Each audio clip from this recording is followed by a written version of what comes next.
Here I've got Samsung Galaxy J6 Plus, and let me show you how to activate portable hotspot on the following device. So at first you have to open the list of all applications, then find and pick the settings.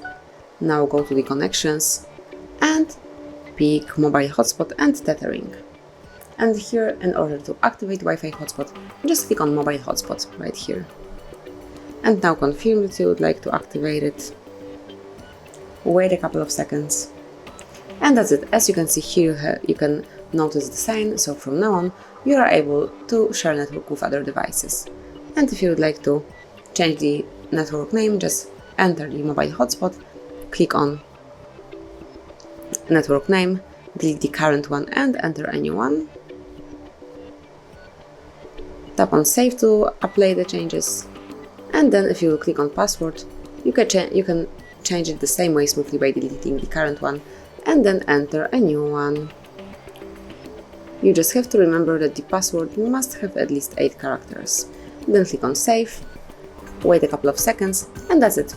Now you've got new network name, new password, and you can share network with other devices. To switch off your mobile hotspot, tap on this switcher and it's no longer active. You can also have a quick access to portable hotspot. Smoothly slide down the upper bar and locate mobile hotspot. Here it is, just click on it, wait a couple of seconds.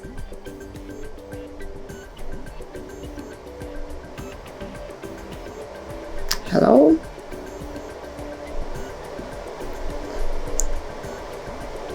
And this will be active within a short while. That's it. As you can see here, you can locate the sign as well. And to switch it off, slide down the upper bar and click on mobile hotspot to turn it off. So that would be all. This is how you can activate, use and deactivate portable hotspot. Thank you for watching. Please subscribe our channel and leave the thumbs up.